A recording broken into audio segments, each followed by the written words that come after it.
ঈদুল আজহা ছুটির পরে আগামীকাল সোমবার সকল অফিস আদালত ব্যাংক খুলে যাচ্ছে এবং দীর্ঘ প্রায় 7 দিন বন্ধ থাকার পরে ঈদুল আজহার পরে সরকারি কর্মকর্তা কর্মচারীরা তাদের অফিস এবং ব্যাংক শুরু করবে এবং পে স্কেল নিয়ে বেশ একটি বড় একটি খবর আছে, যেটা সরকার খুবই আন্তরিক এবং সরকার যথেষ্ট অগ্রগতি করেছে এ বিষয়ে।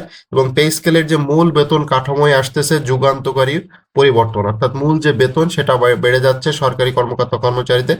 এবং 1লা জুলাই থেকে যে ইনক্রিমেন্ট লাগবে সেটা তো ইনক্রিমেন্ট লাগবেই, সেই ইনক্রিমেন্ট লাগার সাথে সাথে নতুন করে গ্রেডটাও চেঞ্জ হচ্ছে। অর্থাৎ গ্রেড চেঞ্জ হচ্ছে না, মানে বেতনের যে বড় একটা পরিবর্তন হচ্ছে সেটা আসলে বোঝা যাচ্ছে।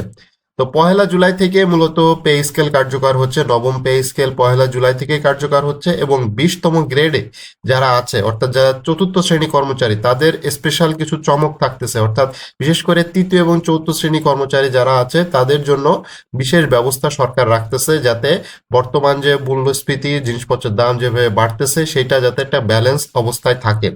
তো সেটার জন্য সরকার আগামী 1লা জুলাই থেকে নতুন পে স্কেল কার্যকর করতে যাচ্ছে বলে নিশ্চিত করেছে সরকার। দীর্ঘ প্রতীক্ষার পর এই বেতন কাঠামো বাস্তবায়নের ফলে সরকারি কর্মকর্তা কর্মচারীদের বেতন ভাতা ও অন্যান্য সুবিধার বড় ধরনের পরিবর্তন আসতে পারে। তো সূত্রগুলো বলতেছে নতুন পে স্কেল বেতন কাঠামো পুনর্গঠন ছাড়াও বেশ কিছু নতুন সুবিধা যুক্ত করা হয়েছে, যা সরকারি চাকরিজীবীদের জন্য আর্থিক সুরক্ষা বাড়াতে সহায়ক হবে। তো এখানে মূল বেতন কাঠামোয় সবচাইতে বড় পরিবর্তন আসতেছে, যেহেতু মূল বেতনটাই আসলে অর্থাৎ বেসিকটাই হলো মেন। তো মূল বেতন যদি পরিবর্তন হয়ে যায় সাথে সাথে অনেক কিছুই চেঞ্জ হবে, অর্থাৎ বাসা ভাড়া, যদিও বাসা ভাড়া বা বিভিন্ন ভাতা বাড়তেছে না তারপরেও যেহেতু মূল বেতনটা পরিবর্তন হচ্ছে, মূল বেসিক পরিবর্তন হচ্ছে, সেই সাথে বাসা ভাড়াও বাড়বে। শুধু বাসা ভাড়াটাই বাড়বে, আর কোনো কিছু বাড়তেছে না। মূল বেতনের সাথে বাসা ভাড়ার একটা সম্পর্ক রয়েছে।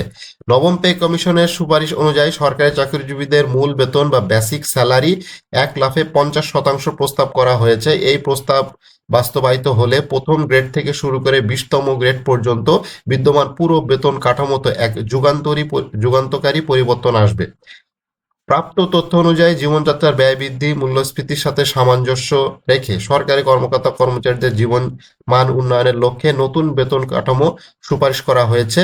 পে কমিশন এই নতুন প্রস্তাবে প্রতিটি গ্রেডে সর্বনিম্ন এবং সর্বোচ্চ উভয় সীমিত রেখে তারা তাদের যে রিপোর্ট সেই রিপোর্টটা মূলত দিয়েছে এবং সেই রিপোর্ট অনুযায়ী সেখানে বলা হয়েছে যে 20টি গ্রেডই বহাল রাখা হয়েছে এবং এখানে মূল বেতন 8,250 টাকা থেকে বাড়িয়ে 20,000 টাকা এবং সর্বোচ্চ 78,000 টাকা থেকে বাড়িয়ে 1,60,000 টাকা সুপারিশ করা হয়েছে।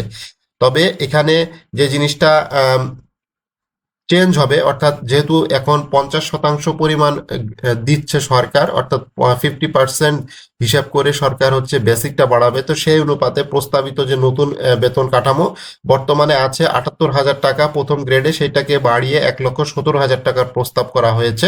এইভাবে প্রত্যেকটা গ্রেড আপনারা দেখতে পারতেছেন, বিশেষ করে 11 থেকে 20তম গ্রেড। 11 থেকে 20তম গ্রেড আসলে তৃতীয় এবং চতুর্থ শ্রেণী গ্রেড, সেই জিনিসটা আমি আপনাদেরকে বলতেছি। সেটা হচ্ছে যাদের 12,000 টাকা অর্থাৎ 11 শুরু হবে তাদের 18,750 টাকা থেকে শুরু হবে তার বেসিকটা। এইভাবে 16তম গ্রেড আছে 9,300 টাকা এবং 13,950 টাকা এবং 20তম গ্রেড আছে 8,250 টাকা, সেটাকে বাড়িয়ে 12,375 টাকা। অর্থাৎ এটা 50%-এর হিসাবে কিন্তু করা হয়েছে, অর্থাৎ এখানে 100% করা হয়নি। অর্থাৎ 50% যেহেতু সরকার দিতে চাচ্ছে বেসিকটা মূল বেতনটা, সেটার হিসেব করে একটা খসড়া প্রস্তাব তৈরি করা হয়েছে। তো সেই হিসাব অনুযায়ী আপনি আপনার যে কত টাকা পে ফিক্সেশন আপনি নিজেই করতে পারবেন। আমি একটা সহজ হিসাব দেখিয়ে দিচ্ছি। সেটা হচ্ছে যেমন ধরুন 14তম গ্রেডে কোনো সরকারি কর্মচারীর মূল বেতন 17,520 টাকা, অর্থাৎ জাতীয় বেতন স্কেল 2015 অনুযায়ী আপনারা দেখবেন যে 14তম গ্রেডে আছেন, তার এই গ্রেডটার সাথে যদি মিলে যায় তাহলে তার হিসাবটা একেবারে সহজ হয়ে গেল। এইভাবে আপনারা আপনাদের হিসাবটা বের করে নিতে পারবেন। অর্থাৎ 14তম গ্রেডে একজন কর্মচারী যার বেতন 17,520 টাকা, তাহলে যদি 50% বৃদ্ধি করা হয় তাহলে তার মূল বেতন দাঁড়াবে 26,280 টাকা। কিভাবে হচ্ছে একটু খেয়াল করুন। এখানে মূল বেতন আছে 17,520 টাকা, 50% বৃদ্ধি হলে এটার সাথে 50% গুণ করলে যে 8,760 টাকা আসবে, সেইটা সে 8,760 টাকা আর এই 17,520 টাকা, এই দুইটা অ্যামাউন্ট যোগ করলে 26,280 টাকা হবে তার পহেলা জুলাই 2026 তারিখে মূল বেসিক, এটা হবে তার বেসিক, অর্থাৎ বেসিকটা এক লাফে প্রায় 8,000, কারো কারো ক্ষেত্রে 8,000, কারো কারো ক্ষেত্রে 7,000, কারো কারো ক্ষেত্রে এইভাবে যার যেরকম বর্তমান বেসিকটা আছে। অর্থাৎ এটা পহেলা জুলাই 2026 তারিখে নতুন যে ইনক্রিমেন্ট সহ যে নতুন যে ইনক্রিমেন্ট লাগতেছে 2015 সালের বেতনে, সেই ইনক্রিমেন্টের টাকার উপরে আপনারা জাস্ট 50% করবেন। এখানে একটা অবশ্যই কথা বলে রাখি, পহেলা জুলাই 2026 তারিখে কিন্তু একটা ইনক্রিমেন্ট লাগবে। সেই ইনক্রিমেন্টটার উপরে কিন্তু আপনারা 50% করবেন, করলে যে টাকাটা আসবে সেই টাকা এবং ওই যে বেসিকটার উপরে আপনারা ইনক্রিমেন্ট 50% করেছেন সেটার সাথে যোগ করলেই মূলত মূল টাকাটা চলে আসবে, অর্থাৎ প্রস্তাবিত মূল যে বেতন সেটা চলে আসতেছে। এবং আরো বেশ কিছু সুবিধা রয়েছে, সেটা হচ্ছে প্রতি মাসে যারা 20,000 টাকা কম পেনশনভোগী, যে পেনশনভোগী যারা আছে তাদের 100% বাড়ানোর প্রস্তাব রয়েছে। যাদের মাসিক পেনশন 20 থেকে 40,000 টাকার মধ্যে, তাদের ক্ষেত্রে 75% বৃদ্ধির প্রস্তাব রয়েছে। এবং যারা 40,000 টাকার বেশি প্রাপ্ত রয়েছে তাদের 55%। 40,000 টাকার বেশি প্রাপ্ত আসলে এরা কর্মকর্তা লেভেলের, যারা এই যে 20 থেকে 40,000 টাকার মধ্যে এর ভেতরে যারা আছে তারা অধিকাংশই মূলত তৃতীয় এবং চতুর্থ শ্রেণী। তো তাদের প্রায় 75% বৃদ্ধির প্রস্তাব রয়েছে। এবং 20,000 টাকার কম যাদের, এবং এরা তো একেবারে চতুর্থ শ্রেণী কর্মচারী, যারা 20,000 টাকার কম তারা তাদের প্রায় 100%, অর্থাৎ যারা যে 18,000 টাকা বা 19,000 টাকাও যারা পেনশন পাচ্ছেন তাদের প্রায় 100%, অর্থাৎ এটা ডাবল হয়ে যাচ্ছে। অর্থাৎ যদি আপনি 18,000 টাকা, 18 দুগুণে 36,000 টাকা হয়ে যাচ্ছে। তো পেনশন আলাদের জন্য কিন্তু বেশ ভালো একটা সুবিধা রয়েছে।